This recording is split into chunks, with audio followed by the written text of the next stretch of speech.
নমস্কার বন্ধুরা, আমার সকল বন্ধুদেরই ক্যান কুকিং ব্লগে আরও একবার নতুন করে স্বাগত জানিয়ে নিলাম। বন্ধুরা, শীতকালে তো নিত্য নতুন সবজি পাওয়া যায়, তাই আমাদেরও খুঁজে নিতে হয় নিত্য নতুন কী রেসিপি আরও নতুনভাবে তৈরি করলে খেতে ভালো লাগবে। এরকমই একটা রেসিপি হলো আজকের এই রসুন আর শিমের রেসিপি। চলো দেরি না করে শুরু করা যাক। এই রেসিপিটা গরম ভাতের সঙ্গে কিন্তু দুর্দান্ত লাগে খেতে। যদি ভালো লাগে ভিডিও দেখার পর অবশ্যই বলবো একবার বাড়িতে ট্রাই করে দেখতে। কথা দিলাম ভালো তো লাগবেই। এর জন্য প্রথমেই আমি কিছু শিম নিয়ে নিয়েছি, যেটাকে এইভাবে কেটে নেব। শিম কাটার সময় অবশ্যই সাইড থেকে একটা যে সুতোর মতো অংশ বেরোয় সেটাকে কেটে নিতে হবে, না হলে শিম ভাজার পর বা অন্য কোনো রেসিপিতে দেওয়ার পর সেটা কিন্তু মুখে লাগে। আর এই অংশটা কেটে বাদ দিয়ে দিলে শিমের মুখ এবং নিচের দিকটা সাথে সাথেই অংশটা কেটে বাদ দিয়ে দিতে হয়, তাতে শিম কিন্তু যে কোনো রেসিপিতে খুব নরম হয়ে যায়। শিমগুলো আমার কাটা হয়ে গেছে। এবার আমি এখানে নিয়ে নিলাম 3 পিস কাঁচা লঙ্কা। ঝাল অনুযায়ী যেরকম ঝাল খাও সেই মতো কাঁচা লঙ্কাটা দিয়ে দেবে।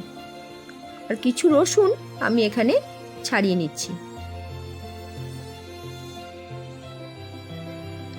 চলো, রসুন আর লঙ্কা দুটোই আমার রেডি হয়ে গেছে।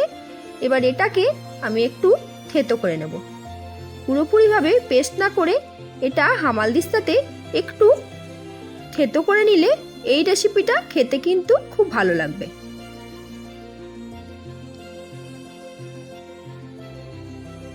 এইভাবে হালকা হালকা করে থেতো করে নিয়েই আজকের রেসিপিটা হবে।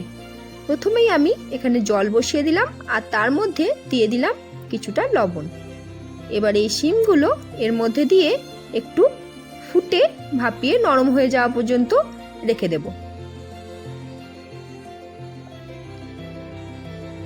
দেখো, শিমগুলো কিন্তু এবার নরম হয়ে এসেছে।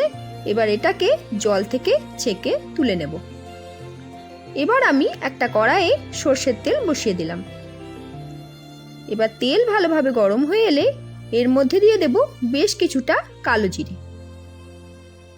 এবার থেতো করে রাখা রসুন আর লঙ্কাটা এর মধ্যে দিয়ে দিলাম।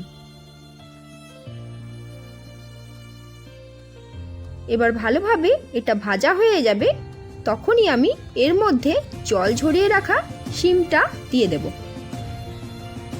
এই রেসিপিটা অত্যন্ত সহজ, কিন্তু খেতে খুব সুস্বাদু। এবার শিমটাকে বেশ ভালোভাবে এর মধ্যে নাড়াচাড়া করে দিয়ে দিলাম পরিমাণ মতো লবণ। লবণটা একটু হাতে রেখেই দিতে হবে, যেহেতু শিম সেদ্ধর সময় তাতে আমি লবণ আগেই দিয়ে দিয়েছিলাম।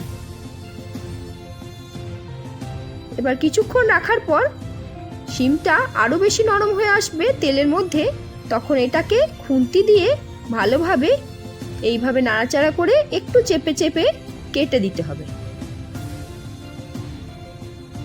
শিমটা পুরোপুরিভাবে এক্ষেত্রে থেতো হয়ে যাবে না, কিন্তু শিমটাও মুখে লাগবে আর একটা বেশ ভর্তার মতো আকার নিয়ে নেবে। এর মধ্যে আমি 1/2 চামচ চিনি অ্যাড করে দিলাম।